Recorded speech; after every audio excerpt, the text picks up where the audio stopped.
sessions and advice for all walks of life. With J. Marie and Blue, we've got topics just for you, bringing it all to light. We're vividly vocal. We're vividly vocal. Hey everybody! Welcome back. Hi guys. Welcome back to Vividly Vocal with your host J. Marie and Blue. Welcome back. Before we get into the topic, y'all know we got to do our highs and lows for the week. We didn't do last week, you guys, because it was Mother's Day. Yeah. Happy late Mother's Day to everyone. All our Vividly Vocal listeners, our vocalizers, mothers. Yes, happy Mother's Day. Well, late Mother's Day to you all. For my high for the 2 weeks, my high is I'm just gonna say this, and I know I've been manifesting it. I will be moving to Houston probably sooner than August, so I do have a couple of jobs lined up this week. So Vividly Vocal might be leaving Beaumont. It might be definitely be going to Houston. Yeah. My low is I've been extremely tired. I've been tired of people, been physically, mentally, emotionally, and spiritually tired. And I feel like this move would actually be something amazing for me. And I feel like my potential will expand once I move. So Yeah. Mine's kind of long, you guys, so buckle up. My first high is Vividly Vocal Season 1 will be ending the next episode on the 25th episode of Vividly Vocal. Thank y'all for an amazing banger of a first season.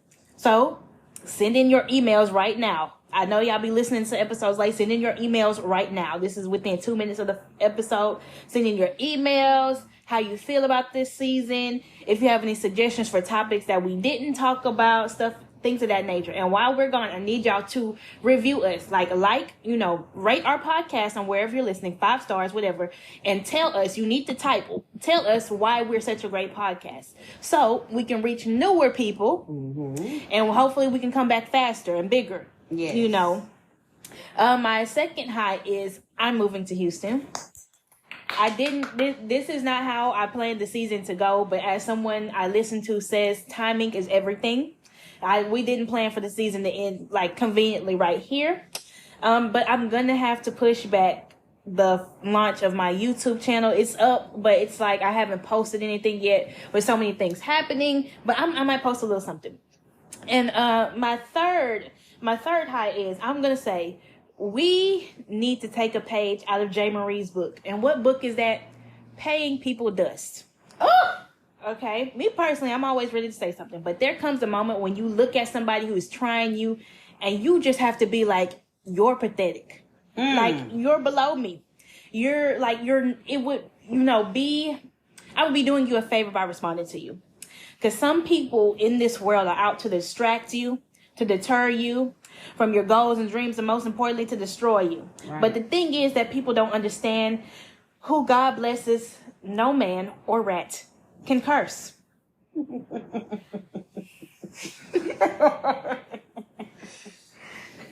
my God. I'm sorry. Keep going. And my low is it's not pertaining to me, but I just don't appreciate all the hate Ice Spice is getting. She can't rap. She don't deserve this fame. She don't deserve to be at the Met Gala. She not that cute. But guess what? She's here. Y'all can't, and this is a general thing. Y'all can't tell nobody what success somebody deserves. That's how you know you're the top bitch, because if everybody hating for no reason, you doing something right. Right. She don't do shit. She don't talk to nobody. She don't talk shit about nobody. She just make her cute music. Is her music out of this world? No. But she writes her own raps and she's trying. You can go to artist and development camps to become a better artist. Mm-hmm. And it's of course the spotlight's on her. She's a new girl. Y'all talk about, it's just because she's light-skinned. Meanwhile, Lotto's on the floor and she can't get a hit to save her life. Hello. Dark-skinned female artists such as Flo Milli and Doechii, they deserve recognition, but people only bring them up to spite other people. The support not genuine, because all I see on Twitter all day, why Doechii not getting the shine? Why Flo Milli not getting that shine? Why don't y'all listen to their music and promote them genuinely? Right. Some people support you only to spite others. Right. But y'all let a Latina that say nigga all day long, like her life depends on it, but can't rap with her heavy ass tongue and can't write a lyric if a gun was to her head, be y'all savior and role model and a leader of the black community of hip hop and this and this and that. Cardi? Yes. Oh, we said Latino. I'm like, ooh, Cardi? Yeah. But y'all want to talk about dark skinned women. But thing about Ice Spice, she pays the dust. She minds her business. She's overseas at Fashion Week and this and that. She had fashion shows in Milan and stuff like that in Italy. But a lot of people think y'all don't deserve something because they don't see the work you put in behind the scenes. Right. They think it's so easy. So they be seething and they be jealous of what the fruits of your labor come to be. Come on. But they ain't never put in no type of work in anything. So they're sitting there and they blank four walls whispering and talking to them. And suddenly they hate you and their goal is to take you out, but don't take the bait. Let me Do fan not you take some the off. bait. I gotta keep fanning you. That was it? Yep, that's it. Girl, you coming in. It was hot up in here since you just said all that. You done brought some heat. Before we get into the topic some more, I do want to say that it has been on me with the uploading, but since this season is currently about to end, the uploading on YouTube will start, so that will give me time to actually sit at the computer and upload everything, and we can get caught up. So when next season comes, when we do an episode, guess what? YouTube is gonna have the episode up. So let me just get caught up, you guys, and all of this first season of Vividly Vocal will be posted by the time, way before we come back with season 2. Yeah. And y'all never know, y'all might see our faces season 2. Yeah. Y'all just never know. There's a lot of good things that's happening. But without further ado, hold on. I just want to say, you took a page out of my book. And I just want to say, thank you. That was beautiful. That was beautiful. But let's go ahead and get into this topic, you guys. And this topic, it has a lot to do with a lot of things. And I just, I have my say-so in this because I once was a married woman. So this topic is none other than the 50-50 debate. Now, may you ask, well, what the hell is a 50-50 debate?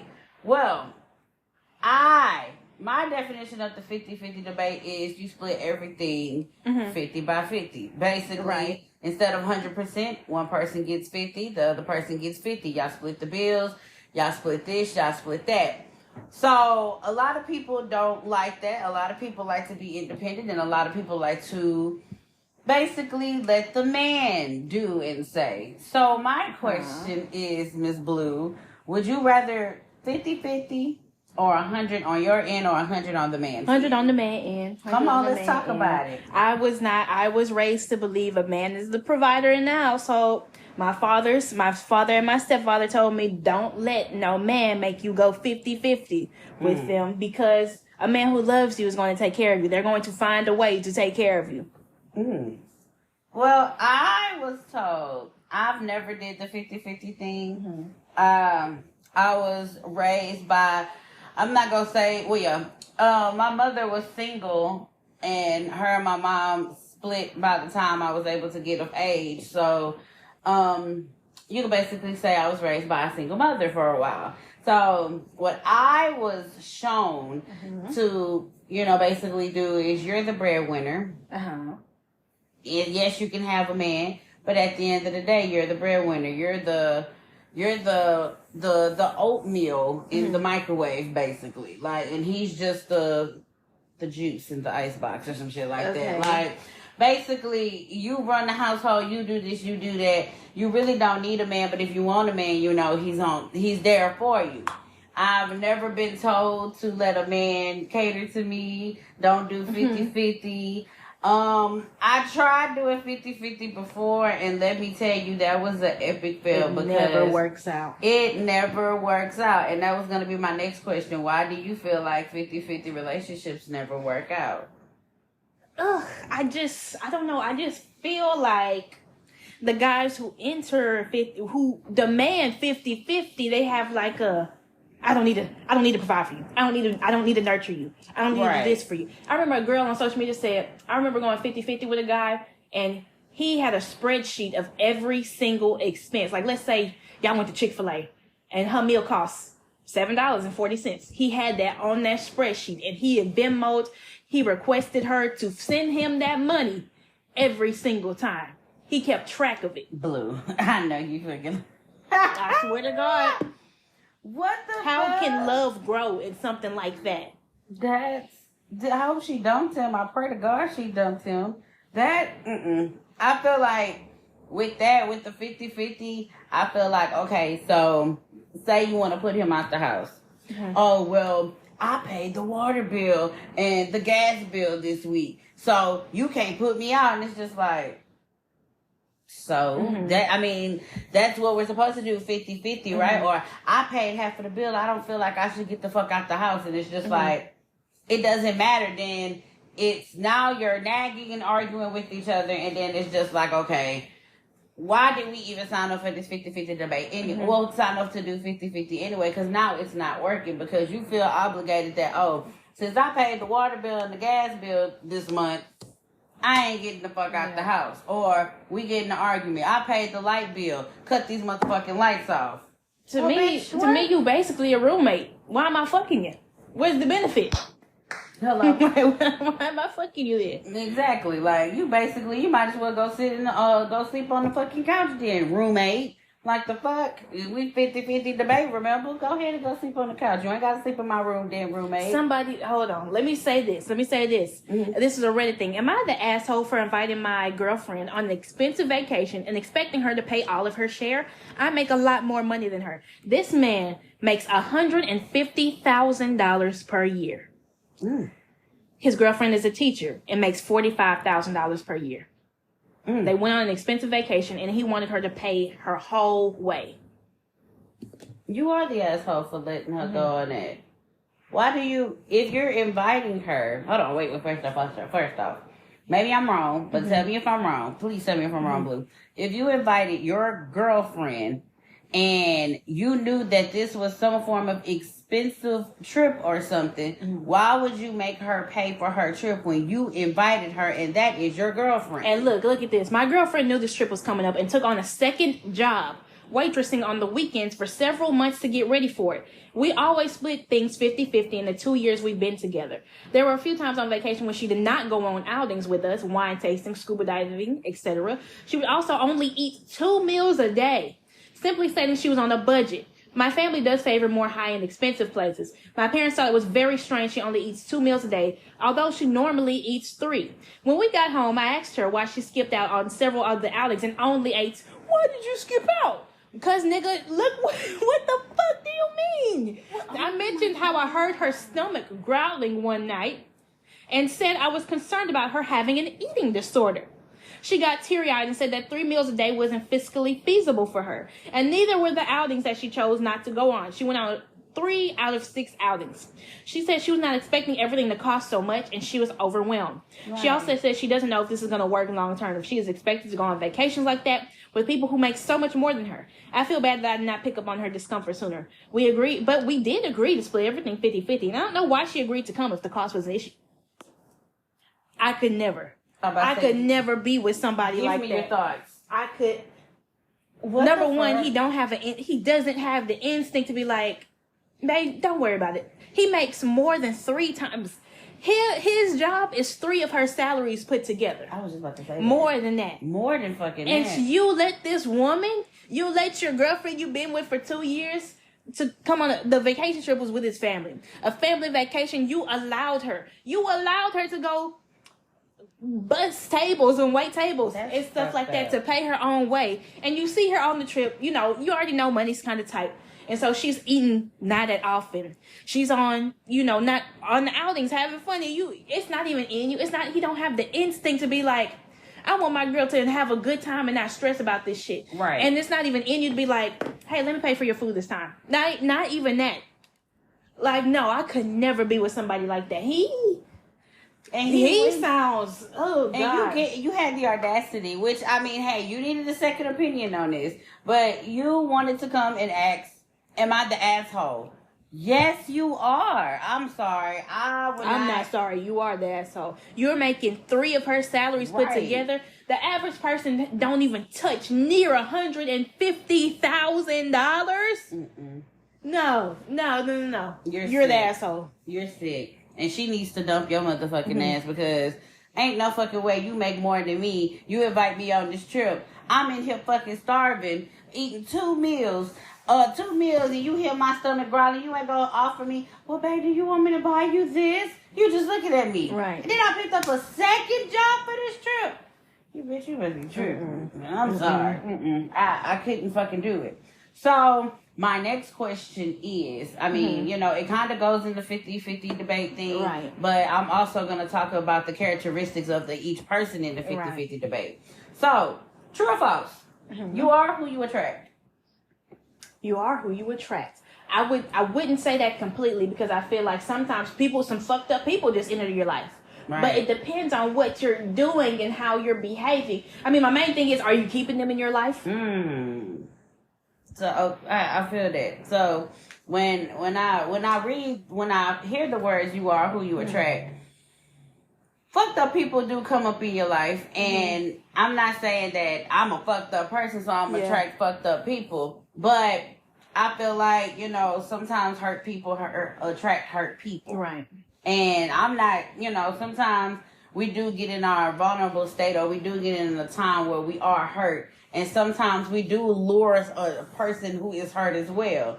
But we cannot keep attracting these ain't shit ass, bum ass, scum ass niggas, because that's basically saying, okay, well, if I keep attracting this, well, then what the fuck am I? Right. Right. And then you look at, you know, you look to your friends and you complain about this ain't shit ass nigga that you keep attracting. And then when your friends tell you, why you keep fucking with this man, why you keep fucking with this individual, let them go. So you let them go. Here's another ain't shit ass nigga. Acts the same way as this first ain't shit ass nigga. So who's the problem? Is it them or you? I just feel like the universe sends you, or God sends you people as lessons, or, you know, like a test, kind of like, okay, let's see how you're going to handle this person. See if you're ready to move on to the next level. You fail the first time, here's another one. You fail the second time, here's another one. I just feel like you keep repeating cycles and loops until you learn your lesson, learn your patterns and your behaviors, and then you get to move forward. Right.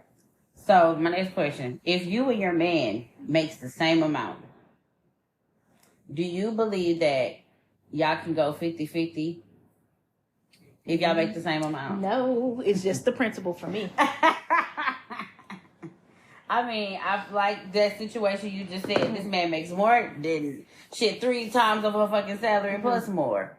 I feel like you said, the man is basically he's supposed to do this and do that. Shit, you making all that money, you should be able to do it, right? But if we making the same amount, I couldn't do 50-50. I'm just sorry. I mean, we make the same amount, or you make a little bit over than me. I just feel like, you know, at the end of the day, even though we make the same amount, my God, you should still be able to cover all the expenses. Am I right or am I wrong? Right. I mean, I could do what I could do. If we had kids, okay, that's a different story. But if we just dating, or we married and we ain't got no kids, I feel like you should be able to cover all the expenses, despite of if I make more than you, I make less than you, or we make the same amount. Right. True or false? All men eventually grow up. No. Come on. No. Let's talk That's about where it. y'all get this wrong. Oh, he just needs to grow up. He just needs to mature. Why the fuck are you dating somebody in Pampers still then? Yeah, something like A that. lot of these niggas don't mature because y'all don't treat them like adults. Come on. You treat them like children. Oh, he just needs to grow up. Oh, he just needs to experience this and that. No, you're not his mama. Come on. Let's talk He's a about it. grown ass man. His mama should have done the raising, or his daddy, whoever he had in his life, he should have been, or he should have raised himself. But no, not all of them mature. There's niggas out here 40 and 50 years old walking around clowning still. Girl, but went under the table. My God, it's a damn shame. And then, but y'all, like, for example, I met a man, and you could tell how the song go by K. Michelle. You can't raise a man. He's already grown. What you gonna do? But you wonder why he acts like a boy. he dressed she wasn't raised right before you. Come on! I had a man in that plethora, and you could tell he was not to say that I'm born in 1994, you're born in 1992. I'm not talking about age-wise, but you about to hit 30 way before I'm about to hit 30. I'm still in my 20s. You in your 30s now. You are at the prime of your 30s. This motherfucker still acts like he is in high school.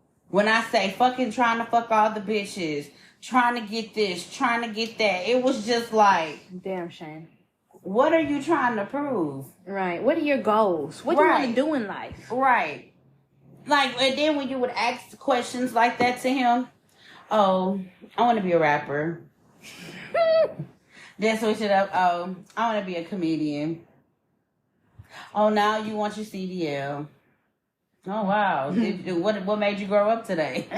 What happened all of a sudden, love? Like, now you want to be a big boy? You just probably put your big boy boxers on. Did you finally get out of your pamper phase? Like, what did it take for you to get out of there? Right. But with all this being said, you still haven't grown up. I feel like once a man has fully grown up, they're able to responsibly take care of their bills.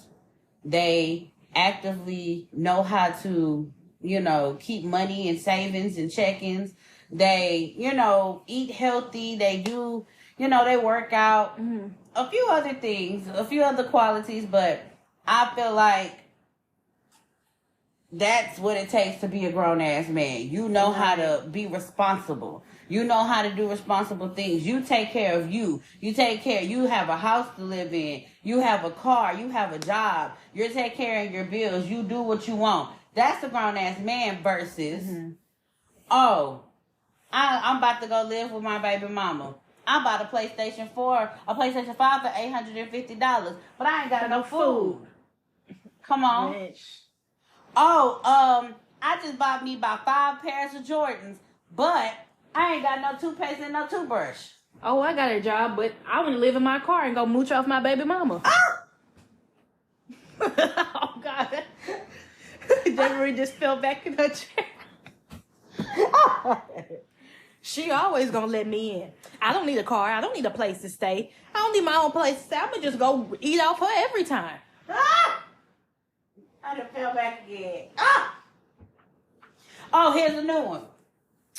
I'm gonna go stay with my baby mama, and I'm gonna eat all her groceries up, do this and that, but I ain't got no job. I'm gonna eat all her kids' snacks. I'm gonna do this and I'm gonna do that, but I ain't got no job. Oh, I'm gonna ride around in her car, but I can't put gas in. Oh! Let me go under the table. I'm sick of this shit. But we call ourselves grown-ass men, though. I'm not a grown-ass man, but I'm just saying. Y'all call yourself grown-ass men. But what grown-ass man is still mooching off their baby mama? Right. What grown-ass man doesn't have their own place to stay? What grown-ass man still wants to be a fucking rapper? Let that sink in. Let that fucking sink in. Y'all not fucking grown. Y'all don't want to grow. What grown-ass man, this is my last one. What grown-ass man still don't know how to pull their pants up? Y'all grown as fuck. I've been seeing people in their 50s and they still don't know how to pull their pants up. But y'all grown, remember? Right. Y'all want to get the new shoes. Y'all want to get the Balenciagas. Y'all want to get the Louis, the Gucci. But where are you living? Are you still in your car? Are you at your baby mama? Or matter of fact, are you at your mom's house? Are we grown? We ain't fucking grown. Okay. I wish I had a little soundboard. I would love a soundboard. But I would say, as long as you are taking care of business and you live with your parents at the moment, that's something. Good for you. Right. You're actually doing something. That's not what we're talking about. Yeah. Nothing wrong with staying with your parents. Right. Nothing wrong. But as long as you are doing what you need to do to, eventually you're going to have to leave from your parents' house and move on to somewhere else. Right. But if you're not taking the advantages and you just okay with being over there and you don't want to progress, you don't want to do this, you don't want to do that, I want to look at you. I'm going to look at you a little bit funny because why do you feel like at the age of fucking 45 years old, it's still cool to be at your mama house and you okay with being over there because you don't want to progress. Mm-hmm. How comfortable is that to have somebody you want to fuck come in your mama house and you still got to sneak them in at 45? I wish the fuck. Oh my God. Next question. What does being a man actually means in your we're not men, but if we were to just hear somebody say, what does being a man actually mean in your opinion? Means. Okay, I'm gonna start out with the 3 necessary qualities. Come on. A man needs to have for a relationship to work: financial maturity, emotional availability, the instinct to protect you. Not only physically, but also emotionally. Let me not say that because I might hurt her feelings. Let me not do this because this might rub her the wrong way.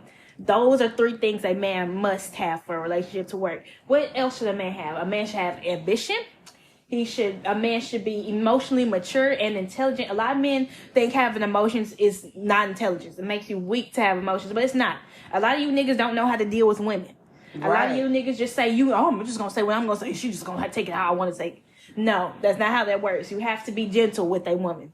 You have to be kind and considerate. You have to consider a woman with everything you do. If you're doing something fucked off, what else should a man have? A man should have good communication. Yeah, good communication. A man should show you care. It don't take money to show you care about a woman. It could be, hey babe, I ran you a bubble bath. It could be, I got you your favorite drink from the store. It could be something as simple as that. It's the little things. Yeah, it's the little things. It is. What else a man should have? A man should have they own shit. Yeah. A man should not have the expectation of you, come do this for me right now. You're supposed to cook and clean for me. No. Mm-mm. What was I looking at before I came here? And I'm trying to figure out what it was. But I think it was on TikTok. It might not be, and I don't know. But this man basically said that, I was watching a Sim series. Right. And, with Sim series, it's basically voiceover. You're the character's voice, da-da-da-da. But this one particular Sim was just like, I'm looking for a woman to take care of my kids, to cook. Red flag. To clean, to do everything that I told them to do. Not asked. Told them to do. And I just sat there and I'm like, I understand, this is a Sim. But what you're saying to me was eating me up. I'm just like, You're not looking for a woman. You're looking for a maid. That's what a lot of you're them looking for a maid that has in-house pussy. That's what you're fucking looking for. Yep. But a lot of you bitches are maids. Hello? I can do that. I cook a pot roast, sweet potato pie every month, every day, every night. Just chain me to the stove, Master Daddy, please. Put me on that motherfucker. I only drink 2 sips of water per day, so you don't need to feed me. The fuck? Just like an example, if y'all are not hip to this YouTube couple, they are the poly crap. They're like a poly couple. Is it with that goofy looking girl? Olivia and Shanice. Yeah. And I forgot old dude's name. But just recently, Shanice left the whole fucking thing. She did? She is gone. Is that the one who always had that stank face? She'd be like, that's my girl. I love Shanice. Yeah. Shanice has finally left this fucking relationship. Congratulations, Shanice. If you would like to come tell your story. Please. Y'all, please, if y'all listening to this, make sure y'all tag her. We'll find a way to put this motherfucker on TikTok, okay? But she finally left the relationship. And he has been in fucking shambles because now all he has is dingy ass Olivia. The bitch is dingy. But I would watch some of their lives and I would watch like edits and shit. If they had to go to the restroom, they had to ask him. If he said no, they had to sit there and hold their piss for the entire live. Wow. But he would be like, they can choose to be here. I remember he would say, they choose to be here because I'm a black king. I remember one time Shanice said that Jesus is her king. That motherfucker, his head fucking turned her way and was like mad as fuck. Like, why is Jesus your king? I'm supposed to be your king. And it's just like, bitch ass nigga, what are you saying to me? Like, imagine. Oh my God. That whole, but he was splitting shit. Not even splitting shit with them. I wouldn't even call that a 50-50 thing. She was paying their car note. Who? His? Or all of theirs? All of theirs. Shanice was paying all of theirs. I didn't even know Shanice was in the military. I didn't know that. So you know her benefits and her money be looking nice. She was paying, he admitted that she was paying half of all the bills. No, not even half. She was paying all the bills. She was paying car notes. She was paying all of this shit. Do you know what Sean, that's his name. Yeah. Do you know what Sean was doing? Jack shit. Fucking Olivia with her young ass. Oh my God. And that's why she fucking left. Now, basically now she's pregnant, quote. Olivia's pregnant? Mm-hmm. Well, she haven't took the test yet. But basically what I'm saying with this whole situation is right there. First of all, I wouldn't even have got. I don't know much. I don't know many people in a poly relationship. I wouldn't get in no shit like that. No. My thing is, y'all had this woman paying all y'all fucking bills. What is gonna happen to you now? That's the thing with these 50-50 relationships. It's rarely split down the middle 50-50. It's more like usually the woman got to do all this extra shit plus pay her way and pay her share. Right. And it's like, for what? You know? God damn. And somebody, I was watching, I used to cry laughing at their lives because somebody would get in the box and just start tagging their ass up. This one lady came out, I forgot her name, something banana, something number. I forgot who it was. She was just tagging their ass like, are they allowed to speak? And he was like, yes, they're allowed to speak. Well, like, why aren't they speaking to me, Sean? Because they just looking at the camera staring. And then she's like, Sean in your salmon shirt. Sean in your salmon shirt. And I was crying. Oh my God. Oh, it's a mess. That is a mess. I would never get no shit like that. If I were to, it would have to be with two women or two men. If I ever even had an inkling about that, but I can't. It's not in me to do that shit. It's not. It's definitely not into me because again, they had this woman, and you would at least think that okay, with us getting in this relationship, instead of it being 50-50, we're gonna have to split it for the three of us. They had that girl paying 33.3%. Right. She paid the whole honey. There's no way. Who was paying for that apartment they live in? I thought it was rented. Rented? I mean, who was paying rent or whatever? I don't know. I thought it was they said they rented by the day. They don't really live there. If you talk about it, he's like, I have a business. I can teach y'all to grow your own business. And this poly people are free. The thing is about poly relationship, they weren't in poly relationship. They didn't even fucking like each other. Shanice and Olivia didn't even like each other. Right. The thing is, he was in a poly relationship. That's an excuse. A lot of these niggas, don't let that get over on y'all. A lot of these niggas just want to fuck two bitches at once. Hello. That's just all it is. That's all it is. A poly relationship to me is, I'm in a relationship with two other people and we all like each other equally and this and that. That's a poly. But no, it's just the nigga fucking two bitches at once and making it okay. That's not cool. But they got some bitches that'll be like, anything for you, daddy. Fuck, don't ever. Oh Where do you want to find her at? Oh, you God. want a local? It's okay to say no, because like a lot of niggas be like, ooh, you're not smart, you're not evolved enough. The family unit needs to be bigger. And this and that. Don't listen to that. Like, if you don't want to fuck another bitch, you don't have to fuck another bitch. Right. It's okay to say, I want one person in this relationship. Oh, God, that shit makes my head hurt. I hate niggas who be toting that shit. I hate seeing the posts on Facebook. A poly relationship is a new wave, and it's like a nigga with two bitches, and they all kissing and shit, and people be like, yeah, y'all need to get on this way. No, y'all don't know what the fuck you're talking about. Would you, out of which I know this about to be a no, would you have a man tell you, okay, it's nice fucking you, but I want somebody else involved? No. If we are together, no. If you want to fuck somebody else, we're going to break up right here and there. We're going to end our contact at this point in time. Best of luck to you. They got a movie called He Played Me on Tubi. Y'all know I be with the black ratchet shit. They got a movie called He Played Me and He Played Me Too. He Played Me Too is, if you got to watch He Played Me, the part 1 to understand part 2. But part 2 fucking killed me because let me tell you what happened. I gotta move my iPad so you can see the dynamics of what happened. So this girl basically was married to this man. He went to jail, yada yada yada, and he was telling people that this bitch was his sister. He ended up proposing to a whole nother bitch, but that bitch was fucking around with his wife, who was a client at her job. So you see the triangle right here? Okay. So he'll be in the head and these two bitches be in the corner. So when they found out that he was playing both of them, Right. he tried to kill this one right here. Not the wife, but the other girl. Okay, the other She girl. ends up in the hospital. Boom, she out the way for right now. Okay. This leads him and his wife. He's like, bitch, I'm tired of fucking you. Find me another bitch. She calls. Now we're stepping out the triangle. Wait. And we're about to make a rectangle down there. I don't know what we're about to make. So we're stepping out the triangle. And she calls her best friend.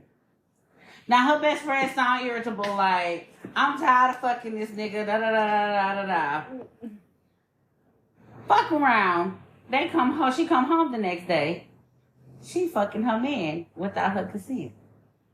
And that's the wife's best friend. Mm-hmm. She changed her mind and said she gonna fuck him again. Behind her back. Didn't even say, fucked around. They was in a whole relationship. And she was pregnant. The friend is now pregnant. Your best friend is not pregnant. Okay. Now, I bet you're asking, well, what happened to the wife?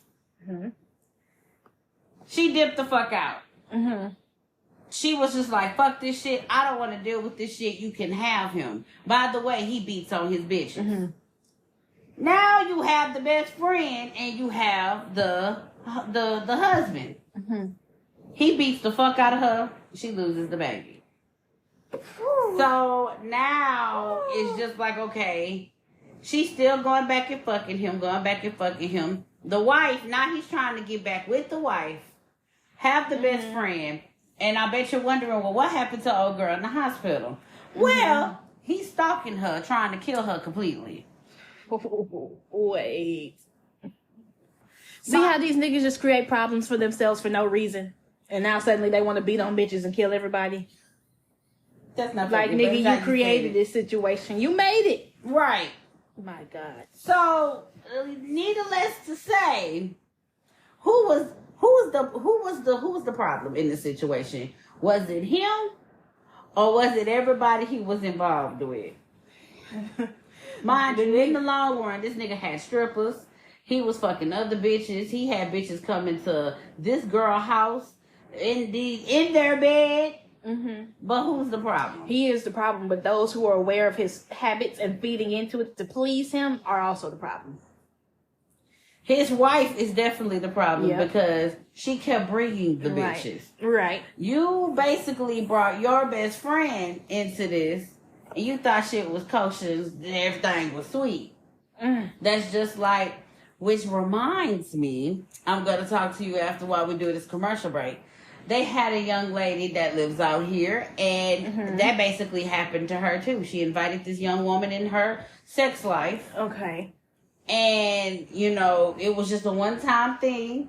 And they end up fucking at a family gathering. While all the kids running around. Right. They dip off somewhere and go fuck. So now her feelings hurt. She want to fight. They actually got into a whole fight on social media. And it was just a whole shebang shabbat. Who was wrong in that situation? So she invited the girl in the relationship. Yeah. And then, but it was a one-time thing. Yeah, but she caught her messing with her man.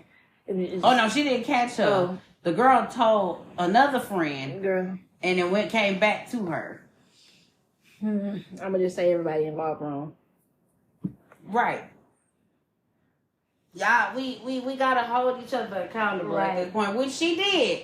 I remember her going on Facebook and she said, I was wrong. Right. I should have never brought you into this fucking relationship. Right. She said, oh, he wrong too. Definitely. But bitch, you're supposed to be my motherfucking friend. Where did you drew a line when you decided to fuck my man. And we been called it quits with you, bitch. But I was wrong, though. Because I allowed you to come into this relationship. Right. So, yeah, let me be wrong. But, bitch, you're wrong. You're wrong as well. So, which comes to my next question. And then we're going to go to a commercial break. Okay. Who is the homewrecker? Who is a homewrecker? Who, in a certain situation, who would be the homewrecker? The husband or the side chick? Commonly, the side chick is always referred to as the home wrecker. But both of them wrecking the home, if we're going to be honest about it, because he's choosing to destroy his own home. Let's talk about By it. meeting up with the side chick, and if the side chick knew he was in a relationship, she wrecking the home too. They both wrong. Right.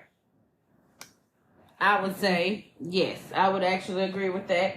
Both of you motherfuckers are wrong because you going back and forth with this girl, she going back and forth with you, and you are okay with that, knowing that I am at home, minding my business, taking care of not only you, Right. this house, and if y'all got kids, you're taking care of the kids. Right. But you out taking this bitch to fucking London, Paris, and France, and you got me at fucking home feeling like I'm a maid. Right. Right. Bitch, you must be out your rabbit ass mind. And a lot of y'all do not let a nigga tell you he in an open marriage, okay? If a man is married legally on paper still, do not pursue that. You know, my Don't ex pursue told that. Huh? My ex told somebody that. Of course he did. Of course he did, because y'all gonna be looking real stupid when the wife show up and bat you in your shit about 15 times. He said it's an open marriage. Why the fuck would you fuck with somebody in a marriage already?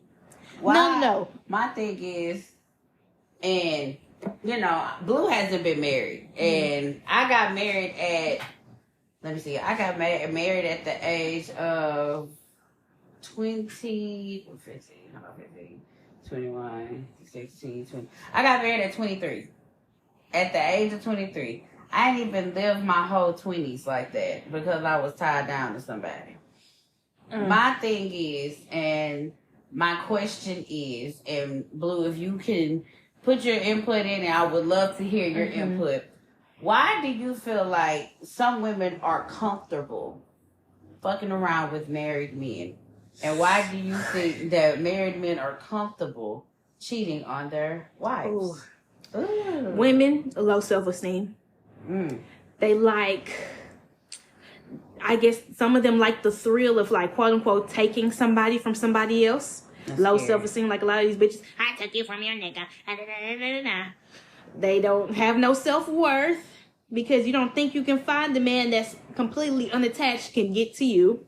You know, that would commit to you. I can't. I know what I want to say, but I don't know how to say it. Why do men cheat on their? Why are some of them, for a plethora of reasons? Some of them cheat because it's Tuesday. Some of them cheat because the sky has a partly cloudy chance for 20% rain. So it's like some of them, they be like, so let's say the wife has a baby.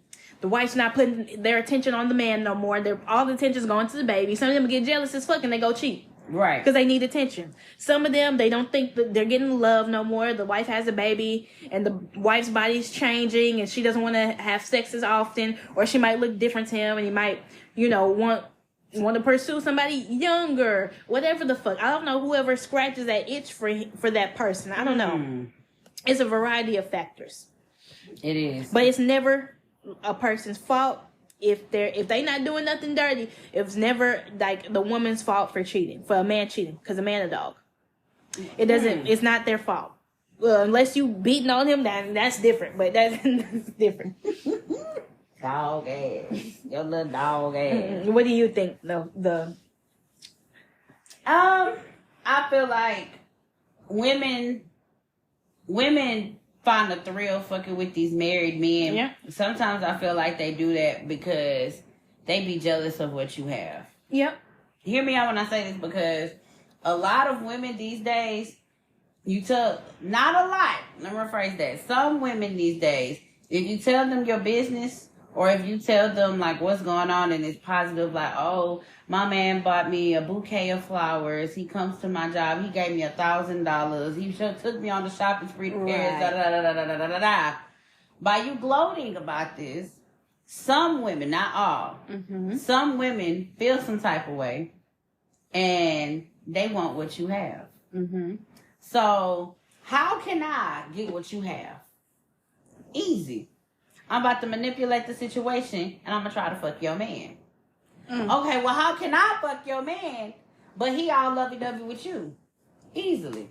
I'm about to make some shit up. I'm about to basically make you look like you the bad shit. Come on. I'm about to sabotage it.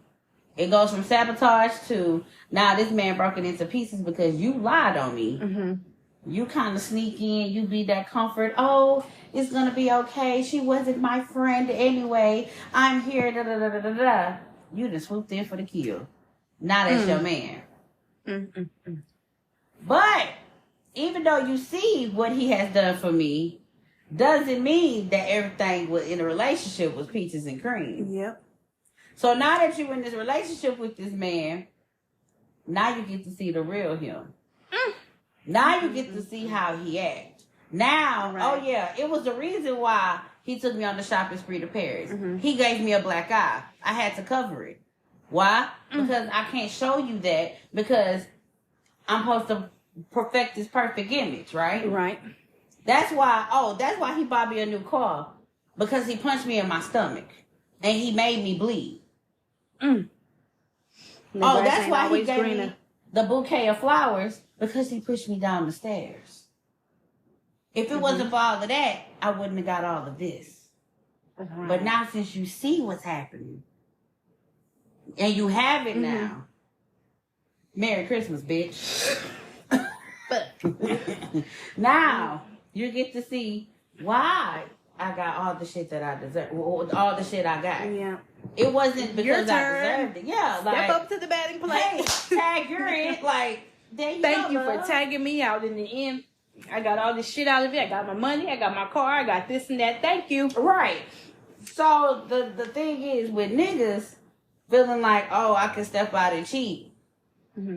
First of all, it's fucked up that men blame us women every time they cheat. Yep. I done been blamed so many times. Oh, if you wasn't doing this, if you wasn't doing that, if you wasn't so fucking crazy, da da da da da da da. But remember when we was dating, you told me you liked it crazy. Yeah. You liked it when, bitches strangled you on the neck. You get your dick standing up, remember? But when I'm in here throwing pots and pans and breaking windows and shit, all of a sudden I'm crazy. You don't like that. You scared now. So what your scared ass gonna do? You gonna run and you gonna go fall, dip into another bitch. How am I the reason you cheat? Yeah. I feel like men cheat. They make excuses to cheat they do. because they just want to be with somebody else. Yeah, but they're not strong enough to break it off or whatever they want to do. They want to have their cake and eat it too most of the time. Exactly. And I just want to say, like, women, you could be the perfect cooking, cleaning. You can have a throat like a Hoover vacuum. You can have the best pussy in the world, but like, if it's just in a man's character to do that, that's not your fault. Right. You can do everything right and be perfect. If this person just a rotten ass individual, he's just gonna do it. He's just going to do it. Right. Y'all, we're gonna take a quick commercial real fast, and then we will be right back.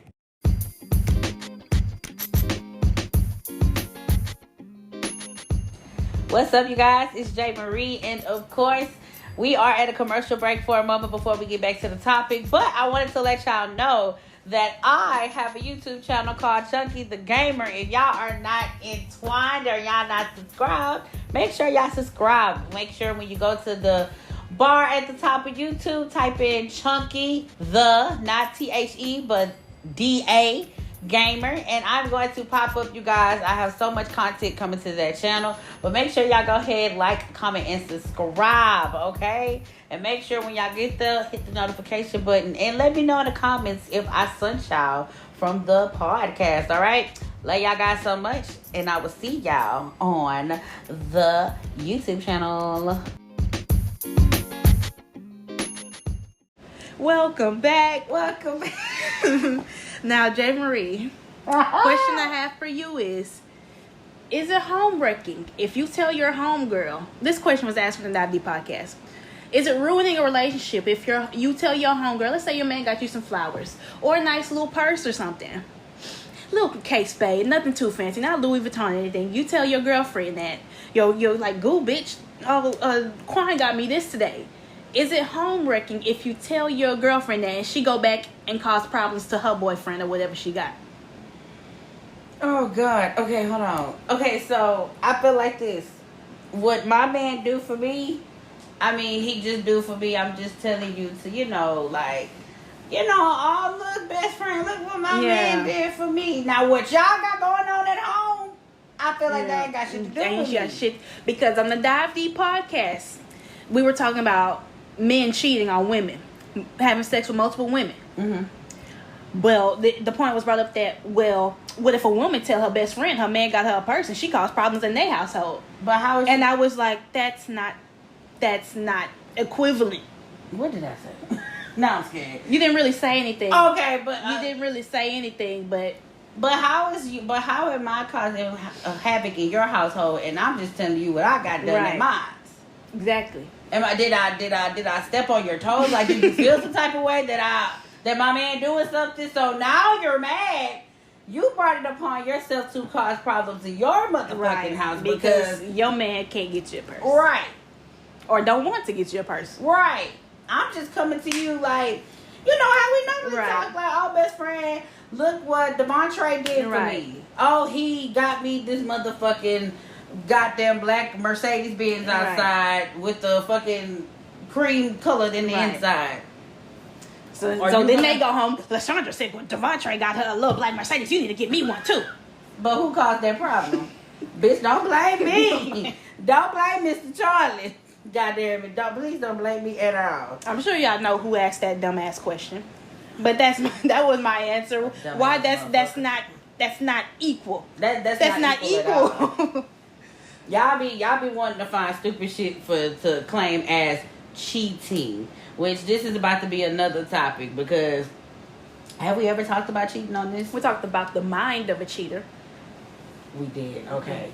But y'all, I feel like y'all get cheating confused with another term. I don't even know what the other term is, but y'all get cheating confused with another fucking term. Like, what I got going on in my motherfucking relationship, and I tell my best friend some shit, whatever she do with that information, it don't have nothing to do with me at this point. Once I tell her that, it don't have nothing to do with me. So how am I causing havoc in your household? Because I'm telling you what I got going on in mine. Right, exactly. But compared to this Johnny Dirty Dick just dicking down bitches all down College Street, South 11th Street, Washington Boulevard, all them. And that's somehow equal to me telling my homegirl, Johnny got me a purse. The other Johnny got me a purse. Like, Well, LaQuasia said that motherfucking Johnny Appleseed got her motherfucking purse. What the fuck my Louis Vuitton at? Who caused that problem at that house, bitch? Not me. You did, bitch. Now you crying because you want a Louis Vuitton purse. Go buy. Or your man should be doing stuff for you anyway. But if he not doing nothing for you, then what is that telling you right now? You should be secure in your relationship. Thank you. Okay, well, he might not got me a purse, but he still treats me well. I don't really want a purse. He treats me in all the ways I need to be treated. Right. Instead of just, go get me my motherfucking Fendi bag, bitch, or I'm burning the fucking house down. I almost went under the table. That's really breaking the home. Under the table. My next question, because I have a lot to ask. Okay. Do men often tone police women? Yes. For y'all don't know what tone police means, it's the action or practice of criticizing the anger or emotional manner in which a person has expressed a point of view rather than addressing the substance of the point itself. Yeah. So do you feel like men often do that? Yes. And why? You could come up to a dude and be like, hey, can we talk about something? Oh, you're getting aggressive with me. Oh, you're being too emotional. Oh, you're being this. Well, I'm trying to communicate what I need to you. Right. But you're focusing on my tone. You're policing my tone, even when there might not even be anything wrong with my tone. You're just deflecting from what I'm trying to say here to put the heat on me, acting like I'm irrational and I'm crazy for what I need to say. Or like, say, for example, y'all get into a disagreement through text. And you finally see this person, you done got over it, right. You done calmed down so much. And you be like, hey, babe, we need to talk. The fuck you got an attitude for? I'm Oh, what sorry, the what? I got an attitude? You coming at me all hostile and shit? What you want to do? Hold on. I'm sorry. Did I just say, hey, we need to talk? Is that me cussing you out? Is that like, hey, bitch ass nigga, we need to have us? And then no. All I said was, hey, we need to talk. But sometimes, I just see this in 4K. Sometimes niggas do that, and then they pick up an argument and leave just to go fucking cheat on you. Yeah. I need an excuse to leave the house. Like, why the fuck the sink clogged? Oh, I gotta leave this bitch. Why the fuck the banana on the counter? Oh, I can't deal with this shit. I need to leave. I need some air. I need some space. Water in the sink. The fuck is you doing? Get that shit up. I'm done with this shit. I'm going at my homeboy house. That damn bird sitting outside for too long. The fuck to piss me off. Oh my god. He must be waiting for me. That must be one of your niggas in disguise. Oh my god. You must be waiting on me to leave. I'll leave, bitch. I hate when niggas do that. I hate when niggas, you get in an argument with them and they be like, you acting funny because you trying to take some other niggas Right. back. You just want me Exactly. out the house. Well, let me just fucking leave so another nigga can come in here. And you be like, what? What the fuck are you even talking about? Like, bitch, please. So, I have a couple more questions, y'all, and I'm going to be done. If Blue have anything else to say, you got any points before I At the continue moment, blabbing? no. Just continue. Okay, so my next question is, why do men struggle with leading in relationships? Why do they struggle with leading? I would say, I'm not going to say this for all of them, a lot of them didn't have a strong male influence in their lives to show them what a man should be. I was going to say that. Maybe they lost their father wasn't present, father passed away, things of that nature. Father must be in jail, but it is a lot of times it's that. Why they struggle leading? A lot of them confuse leading with controlling. Ooh! Preach it! Controlling, you can't go outside. I'm trying to make sure, I'm trying to lead the household. You can't go outside looking that way.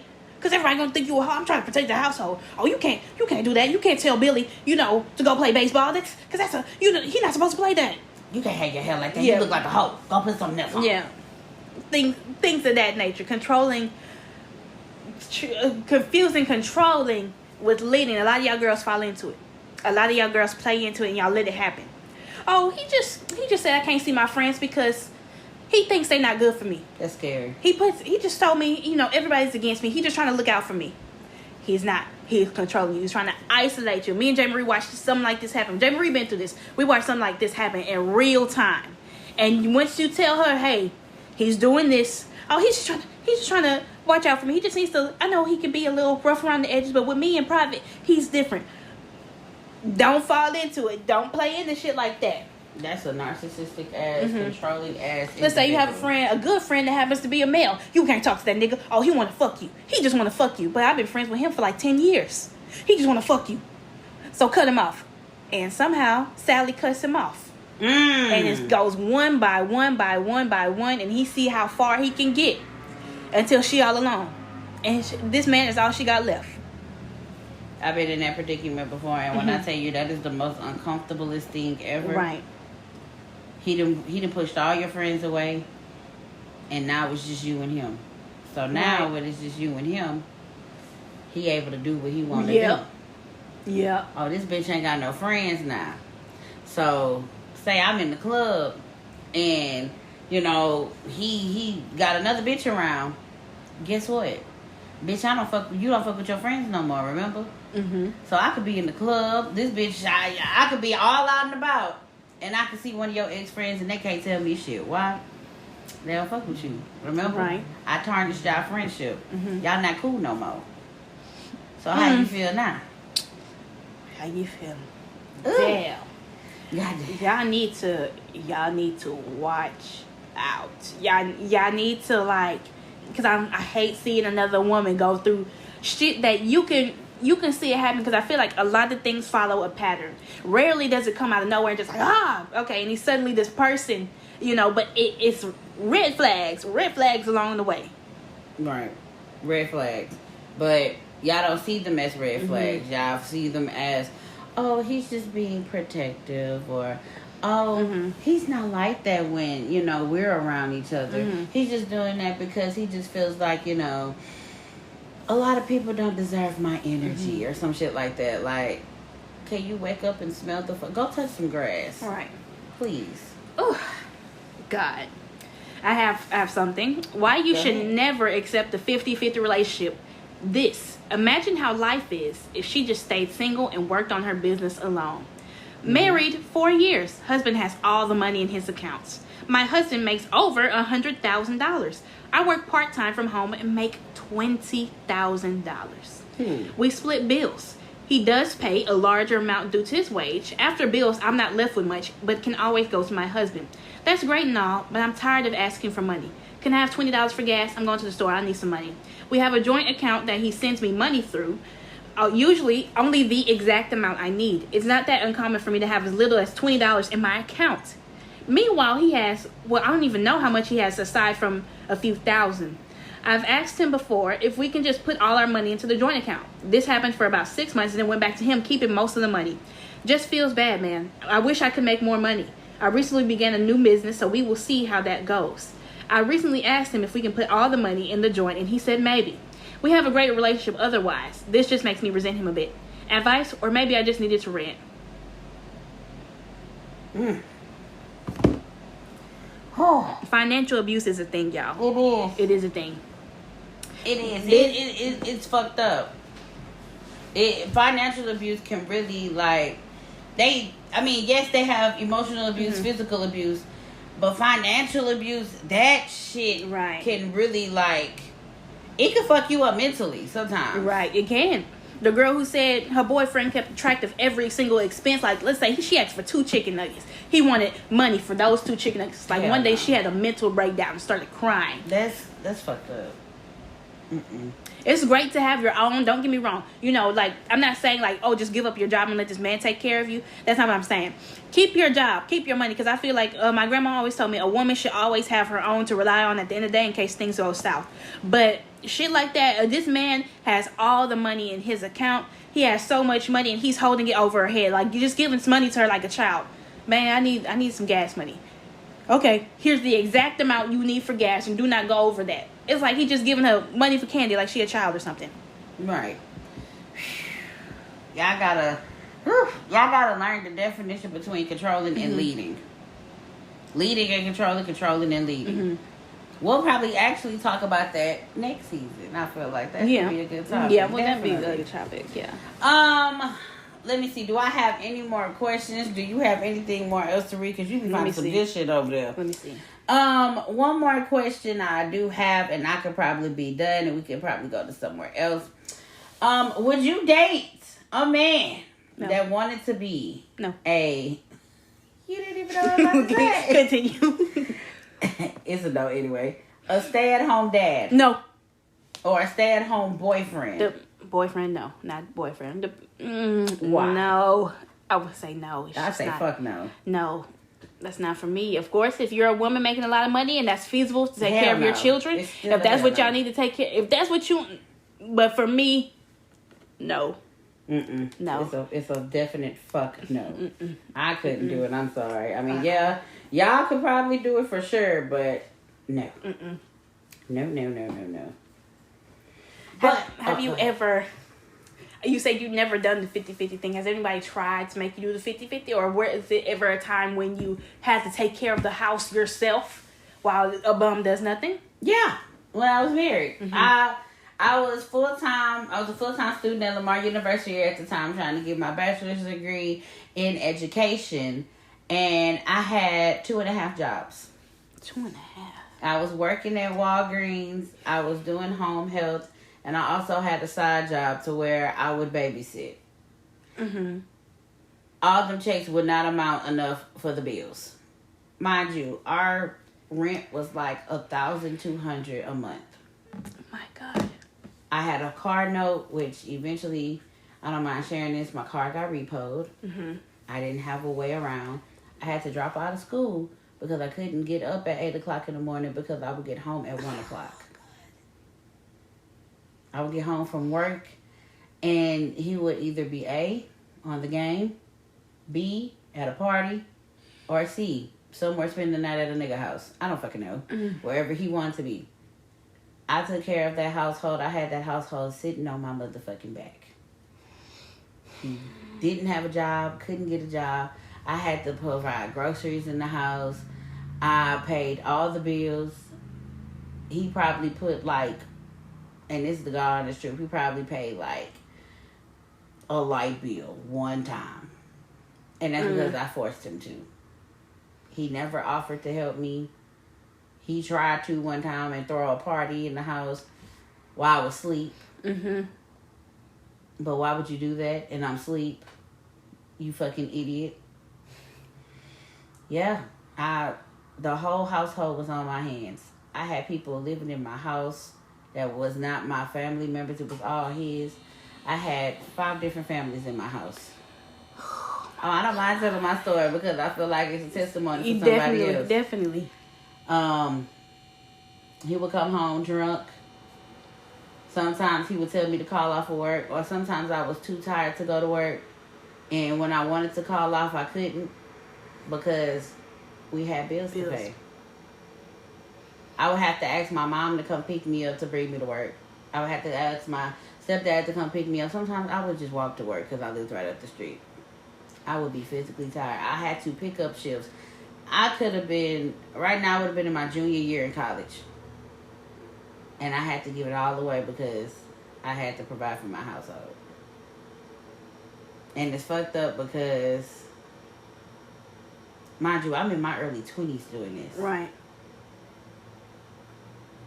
I mean, what the fuck? I never fully lived out my 20s because I was so, I had not even grew up. I basically I played this role of wife before I was a fucking wife. Mm-hmm. And it went from me playing the role of wife to basically play a mama to a motherfucking nigga who's supposed to be fucking me. Mm-hmm. So I didn't live my 20s like everybody else did. Mm-hmm. I had to live it like now I have a fucking husband who ain't doing shit for me at all. I had a whole household on my fucking back. And I had to literally lose it all. And he never helped me with anything. I did it all by myself. Oh, God. It sounds like hell. So, ladies, if you ever dealt with somebody like that, trust me, you are not the fuck alone. Mm-hmm. I know it's so hard for you to walk away. And I always used to get told this. It's hard. It's easy to leave, but it's hard to stay. It's hard to stay. Yes, it is. But sometimes it's easy it's hard to stay. And it's easy to leave, but sometimes it's easy to leave because sometimes you motherfuckers ain't worth for me to stay. There's no shame in being like, people call it, oh, you're quitting. I saw a podcast, not a podcast, but a video about that the other day. Oh, you're just quitting. You're quitting. You're not strong enough to be in this relationship. It's okay to say, I'm letting this go. Because relationships not supposed to be a struggle like this. Let it the fuck go. You're not quitting. You're choosing you. You fight so much. You battle with this. And you try to fix the relationship. But it's like, how can I keep fighting and you not even fighting with me? Exactly. I'm throwing the punches and you ain't even punching the fuck back. Right. But when I finally get out the motherfucking ring and I go put my towel down, that's when you want to get up, start jumping around with your boxing gloves, talking about, oh, I'm ready. No, bitch. Mm-hmm. I'm done. Like, I didn't put my towel on the rack. Mm-hmm. Bitch, go find somebody else to fight with. This is done. But that's when you niggas start, this bitch drove me to insanity. She's an evil bitch. Y'all need to watch out for her. Da, da, da, da, da. How was I evil? When did I become evil? Because I didn't want to continue staying in something that I no longer had no purpose of being in. Tired of being mentally not physically, but mentally, emotionally, and verbally abused. How?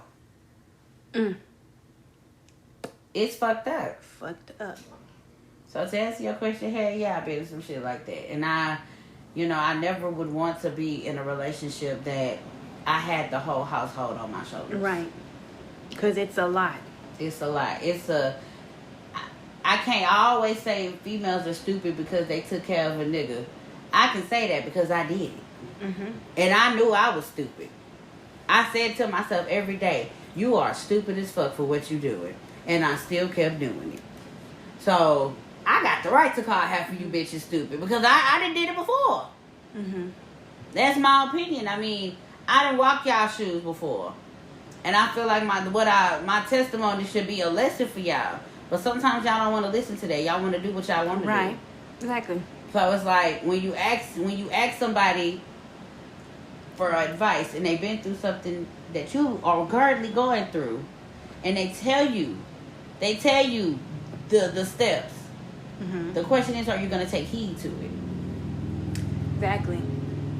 I will say, if a man see you like this nigga who they had the vacation is watching his girlfriend not go on outings, watching her starve and her stomach growl. It's crazy.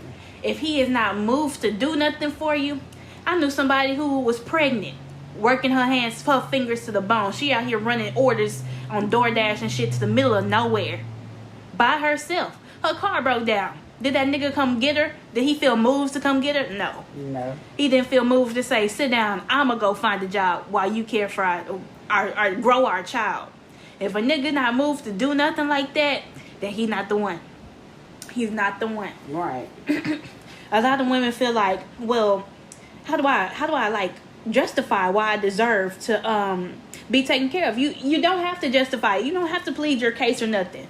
Like women are the prize automatically. Right. Like, if y'all follow, have you ever heard of Shira 7? She's that lady on TikTok. She be like, sprinkle, sprinkle. Yes! Yeah, her. The Like sprinkle lady. she has a lot of videos on YouTube. Like she's so funny. Like she got some videos like, you can't please everyone, so please yourself. Women are expensive by nature. And this other one she did recently, going 50-50 is not a good look. Stop paying those Dusty's bills, Pick Misha. Damn. But a lot of men talk about what a woman should be, but nigga, are you what a man should be? Oh, women need to be this. I'm not like this because women need to cook and clean. But okay, do you work on cars? Do you fix houses? Do you do this and that? Come on.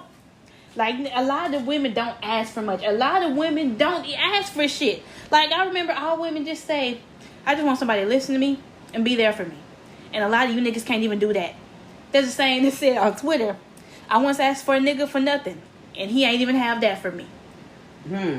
So now it's like women are waking up to being like, I don't want no crumbs no more. I deserve more. And that's where we're moving in society. And also single mothers. People be like, well, why do a single mother? Why do a single mother deserve to get taken care of? Why would I take care of a woman with no kids?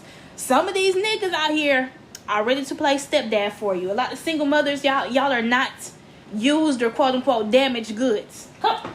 Because I don't like when people refer to single mothers as that. Because what about the single fathers? Right. Why the fuck would I, like me personally, why the fuck would I fuck with a man who has children? Come on. The fuck? So I got a fan. my mom was a single mother of me and my brothers before she met my stepdad. They got married and she's living her life. Period. Being taken care of and stuff, things of that nature. So it's like, I don't like when people say things like that. Right. I was gonna say something else, but I forgot. You sure? Mm-hmm. Okay. I ain't got nothing else for the people. I didn't talk my motherfucking mouth off. I just had to vent. You got anything else for the I'm just gonna say I remember somebody tried to, put me in that 50-50. So, well, like at first, they were like trying to play the role of the provider, this and that. I was like, well, I like providers, okay. This person was getting ready to move to a new city, and they wanted me to go with them, and I was like, I'm not really feeling that. And he was like, well, I'm just worried about bills, so we can split the bills. And I was like, no. I was like, no, I'm not going. I'm going to come to this new city. I'm not going to have a job or anything like that. So, well, you can get a job and we can, split the bills. And I'm like, no, I don't want to do that because the apartment's tiny. The closet was already full because I need a big closet, number one. And so, like, the apartment's tiny. It's not suitable for two people. And I was like, no, let me back the fuck out of that. So it's okay to be like, I don't like this situation. It's not shallow or nothing like that. You don't have to look uppity or picky or whatever. Be picky. Be picky, because if you are a woman or a gay man or whatever, and you want to live your life, your best life, then do that. Make those criteria and things of that nature. Period. Well, if Blue don't have nothing else to say, No. all I'm right. good. We can move on to the emails. We go to the emails, so let's take one more commercial break, you guys, and we will see y'all in the email section. Are you enjoying the show? Give us a 5-star rating on whatever platform you're listening on, and connect with us on social media. Our Instagram is @VividlyVocalPod. Our Facebook is Vividly Vocal Podcast, and our Twitter is @VividlyVocal. Vividly Vocal is an independent operation, so if you want to help us get bigger and better, cash up us at $Vividly Vocal. Now, back to the show. Okay, first email. I truly love this podcast. Hello, you guys, all the way from Canada. This podcast is really my favorite. I listen to podcasts while I'm cleaning up my house or taking my dog on a walk around the neighborhood. The one episode that I enjoy listening to is the one with Mr. Jody. Oh boy, he is extremely hilarious. The whole episode had me in tears because of the good things you guys were saying. I just want to express that this podcast is going to grow into something bigger than what you girls can only imagine. Speak it. Manifest it, yeah. I never listened to the old podcast, but you guys scared me enough not to not want to go and listen to it. So I'll just stick to being in this podcast. Pause right here. Pause. I was reading this one, but I'm like, I understand you're scared, but don't expect quality, okay? I want you to see where we came from and how much we've grown since that podcast, but don't expect top of the line quality. You're going to hear some sounds, some clanks, some crumbles. You're going to hear some chip bags. You're going to hear people, but do not. You're going to hear burgers. Yes, that too. Don't hold it against me and J. Marie. Please don't. Just, I want you to see where we came from. And that season, believe it or not, that third season, I only come on in the third season. The third season is their best season. Our best season. So, I just want you to see where we come from, know our inside jokes and what episodes. Once you listen to that one infamous episode, you're going to be in the loop. I just want you to at least listen to season 3. I just want you to see where we come from in case you need something to listen to while we're on the break. Yeah, season 3 is a lot better than season 2 or 1, I would say. So please listen to season 3 if you ain't doing nothing. I do have a question, and I need advice on the situation. My question is for Blue. When dealing with friends or people you're getting to know, how are you? When I ask that, I'm asking, how do you deal well with meeting new people? How long does it take for you to fully open up to someone? I sense that you're very reserved from just hearing you on the podcast, so I had to ask. Should I read? I'm going to read the rest of the email before I answer the question. But anywho, here's my problem. I've had a crush on my coworker since I got hired in November, and eventually picked up on clues that he was into me too. And we've been hanging out for about a month, multiple times a week. Usually just casual, movies, drives, drinks. We haven't slept together yet because we're both living with roommates, being the main reason. We're both very attracted to each other. Anyways, tonight we're hanging out in his car, and he said something, and I responded, "I would still love you anyway." I immediately realized what I said and kept talking, hoping he didn't pick up on it. When I got home, he called me and said, "Hey, I don't know if you noticed, but you said something tonight." And he told me my eyes got wide and he could tell it slipped out, and that's why he didn't bring it up in person. But I still couldn't help feeling embarrassed. And I feel like now my mind is going to self-sabotage everything because I feel like I messed up, even though he assured me he thought it was cute. I feel guilty because I do feel like I love him, but it's so soon. How do I not let this ruin things? I feel so much embarrassment from this, and I don't know how to get over this feeling of feeling like I screwed things up and he's going to pull away. I really feel like we have a strong connection. I don't think about the L word before. I didn't think about the L word before, but now I think about it. I do think I'm falling in love with him, but is it too soon? I'm going to answer your first part of your question. How does Blue deal with friends or people you're getting to know? How are you? When I ask that, I'm asking, how do you do well with meeting new people? How long does it take for you to fully open up to someone? I feel like from my point of view, I'm pretty normal. Yes, I am very preserved. I'm quite an introvert. I am reserved, but I don't like to force things. I don't know why people perceive me to be very uppity bougie-ish. You know, I just meet people and I just remain quiet and I make conversation. You know, I'm polite. I'm not rude or anything. I'm polite. I speak this and that. How do I do well? I mean, I feel like I do well. I like to, you know, I engage with people. How long does it take for you to open up to somebody? That depends on the person. If I define your meaning of open up, because, well, if we're going to talk about the first meaning of open up, like, let's say, get comfortable with them. I get comfortable with them, you know, and like we actually become friends. I mean, how long does it take? It depends on the communication. If we go out a couple times and we hang out a few times and I'm getting to know you as a person and I'm starting to see you as a trustworthy person. I don't know if I can put a timeline on that. It takes a minute. It does take a minute. And the other meaning to open up, like reveal my darkest secrets. I don't do that unless I know unless I feel in my soul that you are a solid bitch, such as J. Marie. Yay. It didn't take long. It didn't take long for us to become fast friends because I feel like real recognize real, you know. That fucking part. Okay. I don't know. I don't think I have a problem. I mean, I have social anxiety. I am an introvert. I don't really talk to people like that.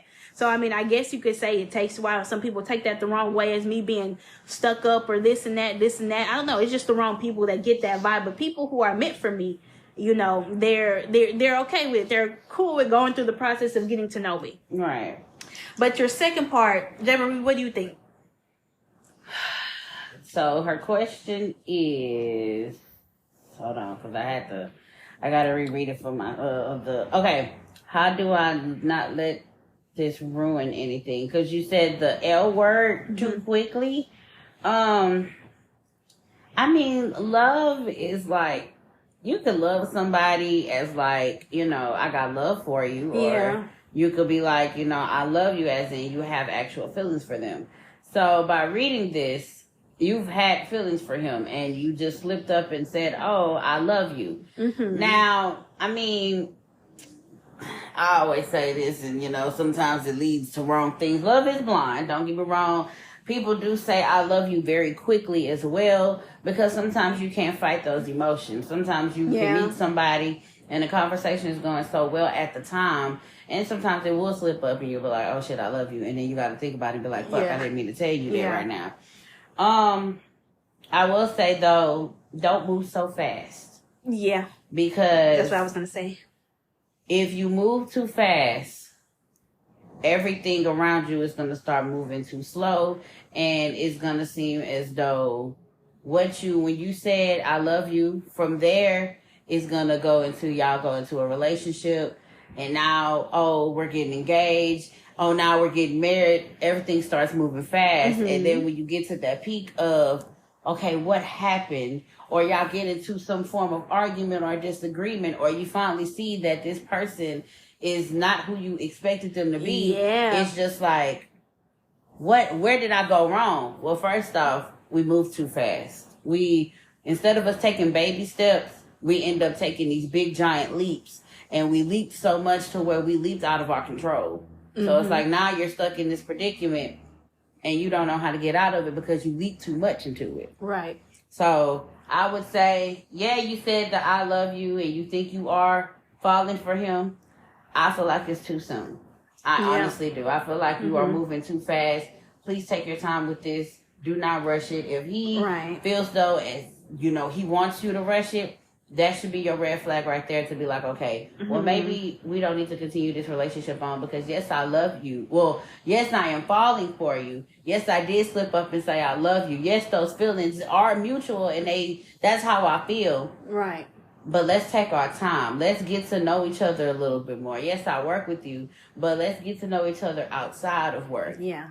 Like, what are your qualities? Like, in the words of Eric, what are your qualities? Well, Blue, I'm sorry. What are your qualities? Like, what do you do outside of work? Right. How does your apartment look? How does your house look? Do you what do you do? Mm-hmm. So, yeah, I feel like you move it too fast. It can be careful because it can get messy getting involved with a coworker. Y'all, you've been working there since November, so about 6 months. You've known of his existence for like basically 6 months, but y'all only started hanging out together a month ago. So you've been kind of admiring him from afar. You've had a crush on him for about 5 months. So y'all started hanging out for real. A month of hanging out and saying the L word. I know it slipped out. It's too soon. Yeah, like J. Marie said, you probably already have expectations of who he is in your mind. Because a month is kind of soon. It's too soon to say, I'm falling in love with you. Right.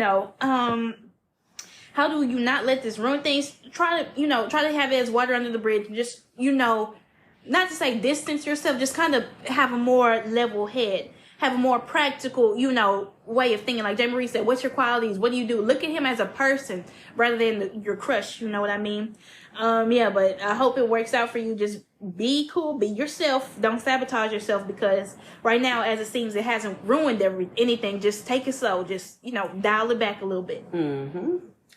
All right. Next email. Wow, we haven't heard from you in a minute. Yeah. It says, I'm back. Welcome back. So I forgot to clear some things with you ladies when I emailed the last time. So I just had another baby 2 weeks ago. Yeah, I had another child right after being oh my Rihanna God. fertility. Whew. I know you ladies are going crazy hearing that. So when I was talking about stressing me and my unborn child, well, let's just say this baby is for him as well. I know I had a vulnerable moment at the time because I wasn't trying to leave him around the time, so I did lie in some of the messages. I'm done with him this time. It's hard to physically get over someone you're married to because that's someone you are used to. Mm-hmm. I know he did something that is unacceptable, and at the time when I told the advice from the old podcast, I was extremely mad and continued staying with him, and I eventually got pregnant again. But I am at home now with 2 babies, and I am no longer in contact with him at all, as I said previous email. He is happy with his sweet bitch Chandler, and I'm not even upset with that at all. My question is to J. Marie. My God. What steps did you take when getting over your ex-husband? Are you still getting over him now? And my question to Blue is, how can I find self-love again? What steps to take as far as getting back to me? Thank you, ladies, for all that you do, because you girls really touched and helped me so much. Okay, dang, I haven't. Welcome to the new bundle of joy to the world. Yes. Welcome to him. Welcome, little one. So to answer your first question, what steps did I take getting over my ex-husband? I didn't take no steps at all. Honestly, I cried every night. I blamed myself. Well, I guess that's the first. I guess that's the steps I took. I blamed myself a lot. I cried, and what I did was vent. I vent till I couldn't vent no more about everything I went through possibly with him, but I didn't vent to just anybody. I vented to people who would actually listen versus tell me something I wanted to hear. Mm-hmm. I didn't need I needed somebody to tell me, well, Jay, you might have been wrong. Or, Jay, I'm glad you shared that, and let's see if we can, help you move on to the next stage in life. But not only I can help, but you got to help me help you. Mm-hmm. After that, I did lose some friends, because it was just a lot of things I really just didn't need to hear, or, I didn't want to hear, because they were just telling me things like, oh, I hated the fact where when you're trying to get over somebody and then somebody bring them up and they were like, oh, well, yeah, we saw your ex-husband at the strip club and he was talking to her. I hate people like that. Okay, you saw him. Congratulations. Mm-hmm. Did you tell him hello? Did you congratulate him on the things he's accomplished? They're reporting on him to you. Right. Just to be messy. So, it wasn't no steps I took. I just had to, and I still am, I have to find myself. I'm currently finding myself with a lot of things. I've accomplished a lot of things. Hell, I'm about to move. So it's just like, once you let certain baggage out of your life, you would actually see the blessings that God been trying to bless you with. But he couldn't bless you with it because every time he tried to, you would go back to what he trying to get you away from. And he tried to get me away from that relationship multiple times. He even showed me, like, your life could be ended now. When my house got shot up, I don't mind talking about it. When my house got shot up, I could have left that relationship then and now. But I continue staying with him because I got married so young. You're now what I'm used to. You basically took my 20s away from me. So right, that's all you know. Right. That's all I knew was you through in my 20s. So I understand it's hard for you to it's hard for you to let him go because that's all you knew. I get that 1,000%. It's like, I've been knowing this man since I was freshly 21. I'm 28, literally. And I'm just now about to start living my life. Sometimes it takes that. Sometimes it takes for you to go through something for you to come out better than ever. I'm better than ever now, but I still got some work to do. So if somebody else decides to come in my life, I know how to handle the situation, or I know how to handle some of these men. All right. The next question is, are you still getting over him now? Yeah. And I say that because it will always be a special place in my heart because that was my first husband. That was my first love because I knew him when I was a kid. Right. That was actually my first crush in elementary. So, of course, he's going to have a place in my heart. But we would never be ever again. I wish him nothing but the best. I might get on here and talk shit because that's me. I'm going to talk my shit about him because I went through it. It happened. And I'm sharing my experience so I can help the next person. But I wish him nothing but the best. And he continues to grow. And if he still ain't shit ass nigga, then shit, he's just gonna be an ain't shit ass nigga. But he ain't gonna be an ain't shit ass nigga with me. He could be an ain't shit ass nigga with somebody else. Right. I don't fan you. Big bird. And my question to Blue is, how can I find self-love again? What steps to take as far as getting back to me? Oh, well, first of all, I'm going to say, it must have been very hard breaking this marriage off. Given the advice you were given the first time and all, maybe these outside influences, and then while being pregnant, and then taking the chance to take care of these babies on your own. Like I will say, time doesn't heal all wounds, but they give you the tools to deal with them. I would say keep your mental health in check because you must be dealing with postpartum very heavy right now. Do things for you if you can. Maybe you can involve the babies. Maybe somebody else can take care of them for a little bit while you go out and maybe treat yourself to something. Work on your hobbies. Do things for you first and foremost. Get back to self-love. Realize that this is just the right individual and you were just unfortunately caught in his blast, his explosion or whatever. And that there's always, I don't know how you're feeling in terms of relationships right now. You might not even be ready for it. Like, fuck no. But, like, maybe there will be somebody down the line that will show you everything a man who's supposed to marry you should be. Right. Self-love is not your fault, number one. That was just that individual him. That's his thing. And he was dealing with a lot. You were very open about it. You were like, well, maybe I would have been open to discussing things. I remember she said she would have been open to something if he had came and talked to her about it. So there's nothing wrong with you per se. What else can she do to get back to self-love? Yeah, mainly I don't say distracting yourself, but maybe doing things to develop yourself, hobbies, maybe some courses on like a school or something, whatever you want to do, skills to develop yourself in, really. Yeah. Right. I love that. All right. Last but not least, we got the last email. Take it away. Oh my God. This is our friend we haven't heard from in a minute. Yes, much things to update you girls about. I just want to say thank you. I just want to thank you girls so much. I feel like some things have changed so much. And since you girls helped me last episode, I can't stop thanking you ladies. I just have a couple questions to ask. My first question is to Blue. I listen to this podcast and I listen to when you talk, and you talk with so much grace. I can tell that you don't take a lot of shit from anyone just by how you speak in certain topics. My question to you is, with being a person like that, how is it having or keeping friends? I ask this because while I'm on my journey of taking care of my siblings, making sure my siblings are taken care of, I've lost so many friends because they feel as though my decisions are not as wise. Don't get me wrong, they are not logical at the time, but in due time it makes all sense. I stand my ground, and I don't take no shit either. So when I do certain things or say certain things, people think it comes off as rude or nonchalant.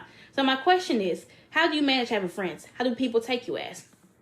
My question to J. Marie.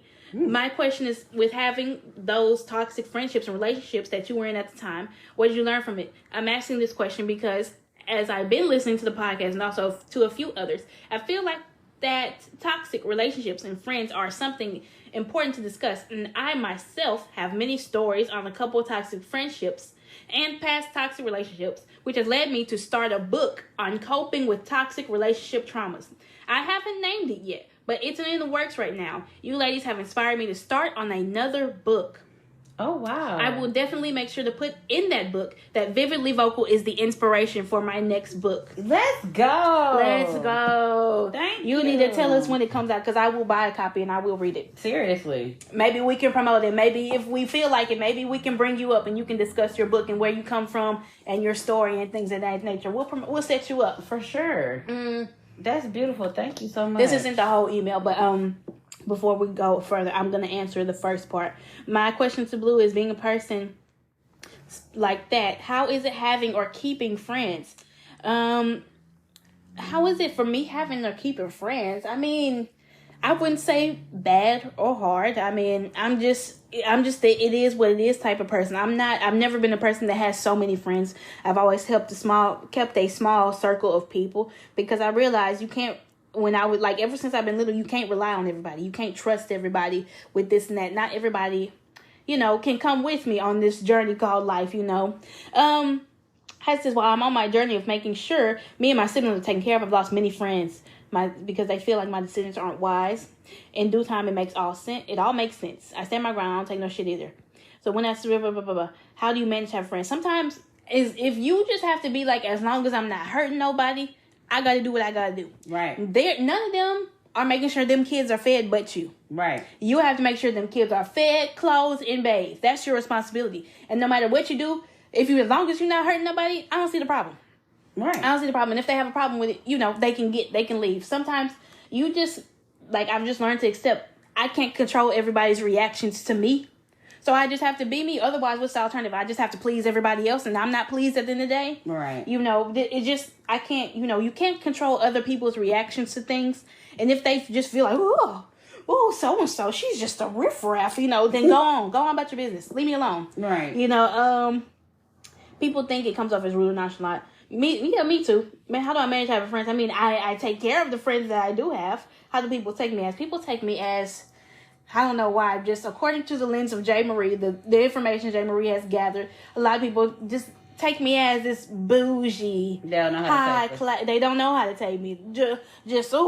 I'm friends with millionaires. Oh, I don't be out in the streets. I don't be in the clubs. I be drinking thousands of dollars worth of wine and food, dining on the finest of gold every weekend. It's just people just take me as rude, stuck up, this and that, because I don't tell them my life story as soon as I meet them, or just because I didn't sneeze in the right way, just because I didn't walk with my right foot in front of my left instead of my left in front of my right. It just gets people, I don't know. People just get tight for no reason over me. And sometimes it just be like that. It just be like that. Right. Just sometimes people just don't, like J. Marie. J. Marie's a nice person. She does this and she does that. She helps the community. She's always nice to everybody. But some people just, I fucking hate J. Marie. They get mad. So it's just like, sometimes you just can't do shit.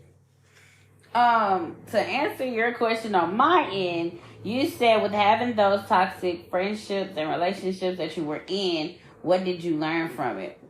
I learned that, you can't call everybody your fucking friend. Hell yeah. I say that because a lot of people can sit here, they can smile They can smile in your face.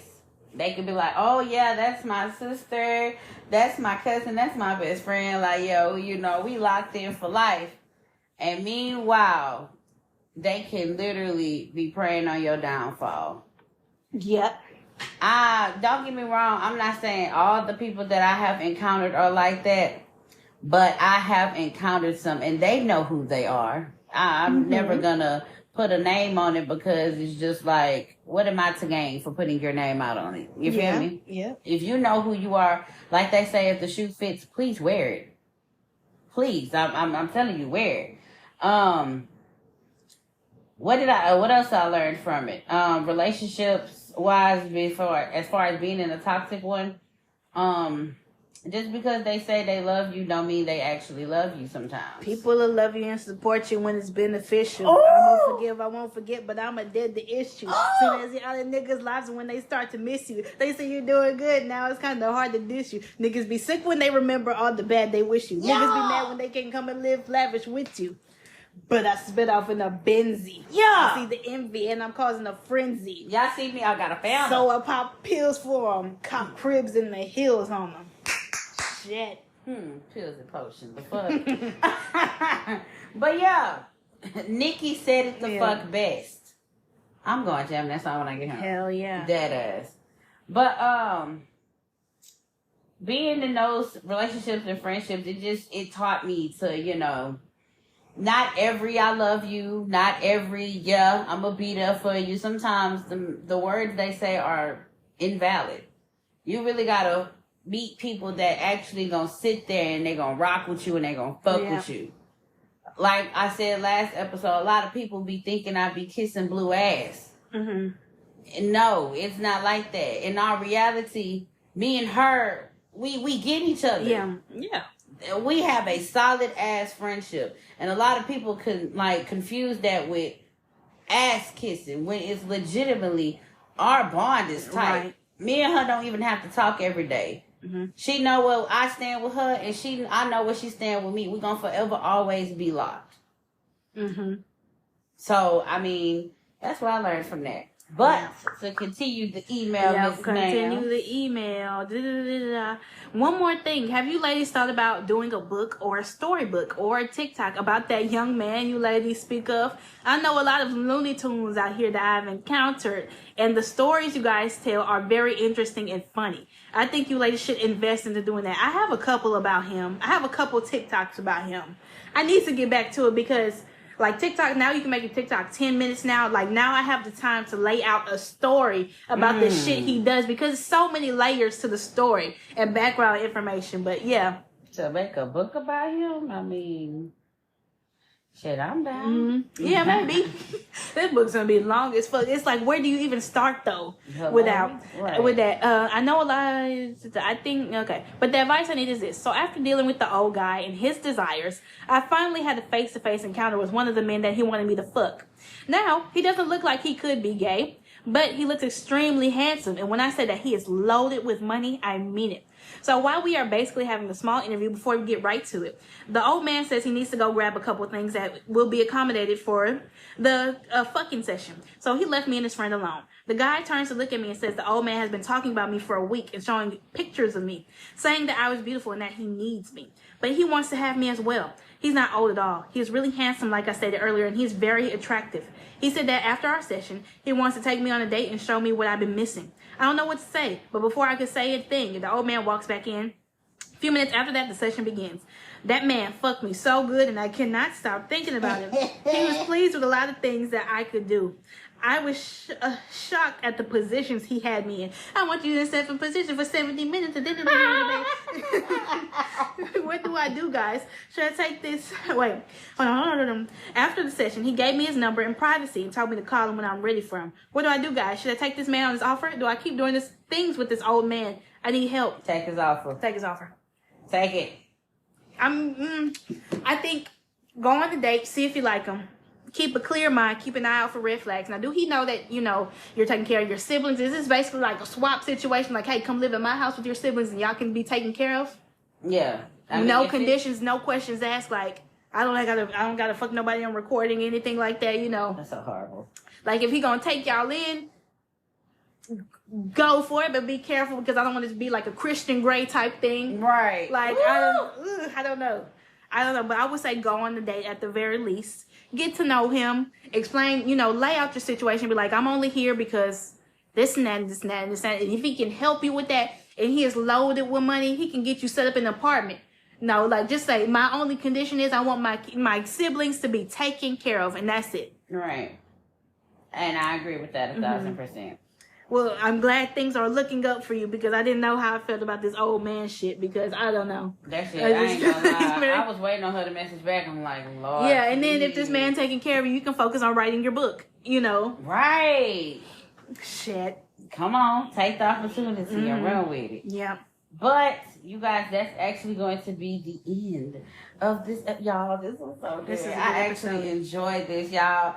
We got the last and final finale of season 1 of Vividly Vocal, which is going to be on the 25th. Yep. Oh my Yep, gosh. the 25th Are you episode excited? next. I'm very I'm excited. Yeah. Just, like we'll come back after some new beginnings happen and hopefully we'll come back bigger and better. Like usual, we need y'all to rate us and comment on why you love us on wherever you listen to, Apple Music, Spotify, this and that, things Right. of that nature, and that's my main thing. Yes, yes. So, do we have any advice for the lovely people? It's something of I was gonna America? say something good brother Jody said yesterday, but I forgot. I forgot what it damn. was. You go first. Okay. This is a quote. It says, "I'm stronger because I had to be. I'm smarter because of my mistakes. Happier because of the sadness I've known. And now wiser because I learned." Come on. I'm gonna say focus on the step in front of you, not the whole staircase. Ooh, come on. But all right, y'all.